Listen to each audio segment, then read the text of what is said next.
Nono ano, sejam bem-vindos novamente a mais uma aula de História, a segunda, né, que a gente está tendo nesse formato. A gente, na aula passada, começou a falar sobre o início ali, né, da primeira metade do século XX, da política do Brasil. A gente falou sobre Vargas, né, discorreu ali sobre o governo dele, enfim. E agora a gente vai entrar na segunda parte desse assunto, a gente finaliza ele na semana que vem. E a gente está na parte onde a gente chegou até o governo de JK, né, o governo em que o Brasil conseguiu dar alguns saltos, afinal era a meta, o plano de governo dele.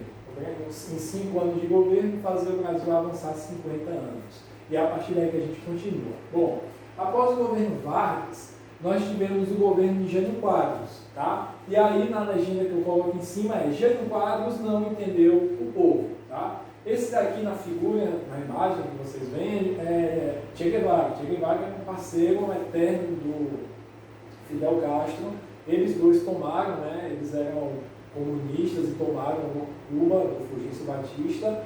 E o Jânio Quadros, num evento do seu governo, convidou o Che Guevara para dar uma premiação, digamos assim, né? Uma honraria ao Che Guevara. Ele era muito fã do Che Guevara, e a legenda eu boto em cima que ele não entendeu o povo, né? Aí já é meados da década de 60, né?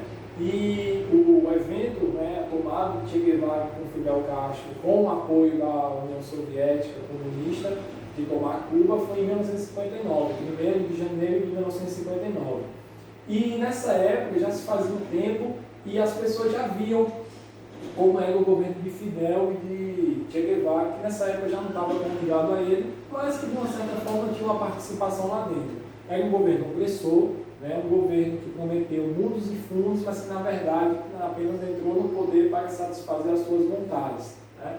A história do Che Guevara é uma história que acredito que muitos conheçam, né? Um cara que matou muitas pessoas, enfim, simplesmente por divergirem nas suas ideias, né? Cuba virou basicamente, até hoje, como é governada não pela família de Fidel, mas por pessoas ligadas a ele, né? Desde 1959, o Cuba vive o mesmo tipo de governo, um governo que oprime, que não é nada democrático, né? Que não permite a liberdade de expressão. Por exemplo, as informações são todas escondidas deles, enfim, é um governo bastante opressor.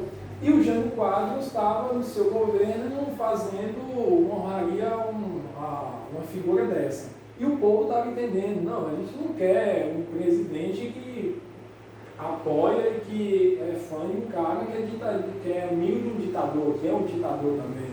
Então ele não estava entendendo o que o povo brasileiro queria naquela época, né? Inclusive, o Jânio Quadros, que muitos dizem que não batia muito bem na cabeça, ele chegou com propostas de governo bastante estranhas, né? Quando ele assumiu depois, né? Quando ele estava no processo de eleição, não. Mas depois que ele assumiu, ele queria tomar medidas assim bastante estranhas e que explica um pouco porque ele era muito fã do Che Guevara. Queria abolir nas praias as mulheres usarem biquíni, por exemplo. Queria usar uma vassoura como propaganda do seu governo, que ele ia limpar o Brasil. E no final das contas ele renunciou, sabe-se lá por quê. Segundo ele, na carta de renúncia dele, ele disse que foi por forças do além, alguma coisa do tipo, que ele tinha contato, que ele renunciou, que falaram para ele que ele tinha que renunciar, e ele renuncia.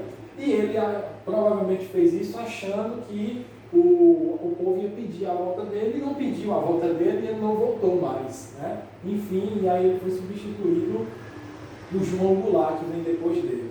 Mas vamos seguindo aí. Aí vem o governo de João Goulart, né? João Goulart, e o povo continua sem ser entendido. Esse daqui, da imagem do lado, gente, é o maior assassino da história do mundo. Matou em média aí, diretamente, 45 milhões de pessoas, diretamente, tá?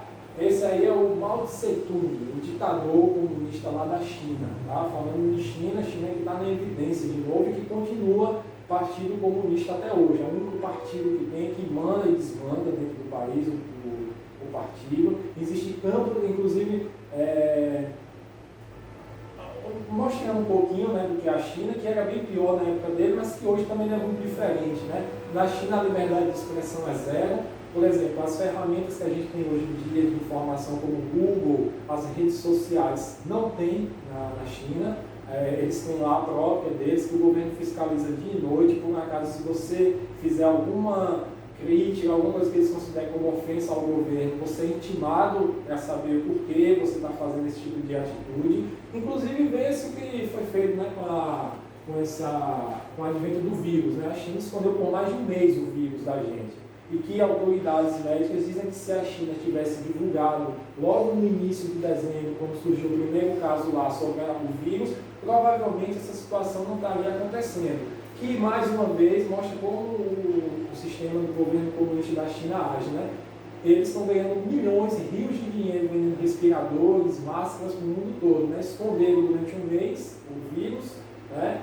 Trouxe essa pandemia para o mundo todo e agora estão lucrando, vendendo respirador e máscaras, álcool em gel e tudo mais, estão enchendo o bolso.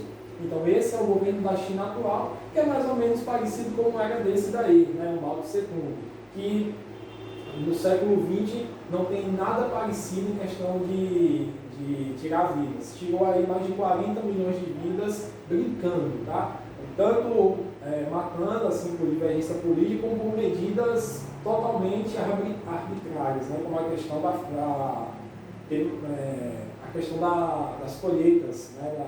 Da China, que ele inventou um sistema lá para poder exportar mais e com isso ter mais dinheiro para sustentar o governo. Com essa brincadeira, ele terminou matando aí mais de 20 milhões de pessoas de fome na China, certo?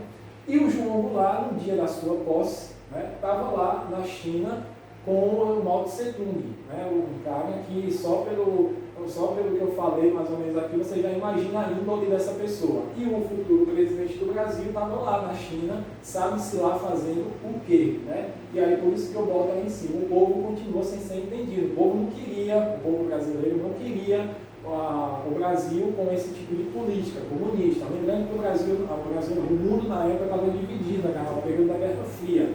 Ou você era a favor dos Estados Unidos capitalista, democracia, ou você estava do lado do comunismo, do socialismo, que era a União Soviética, né? Que surge lá em 1917 com Lenin, que também é um dos grandes assassinos da história, também tirou várias vidas depois do seu sucessor, o Stalin.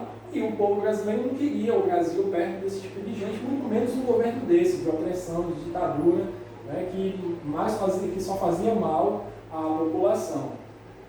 E aí o João Goulart estava lá, né, sabe-se lá fazendo o quê? No dia que era a sua posse. E aí ele volta, de repente ele recebe uma informação que o Jânio Quadros renunciou e que ele precisava voltar às pressas para o Brasil para assumir o novo cargo dele, que era de presidente. Vamos lá, seguindo.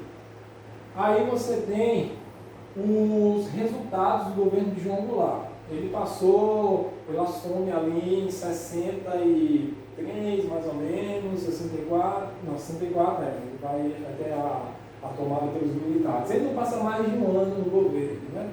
E aí você vai ter os resultados do governo dele. Estatizou todas as empresas do Brasil, ou seja, as empresas privadas viraram empresas do Estado, que é uma medida assim, de governos ditatoriais, de viés comunistas. Eles estatizam tudo para servir ao Estado, né? Para o Estado ter controle sobre tudo, tanto sobre a produção como o lucro, né?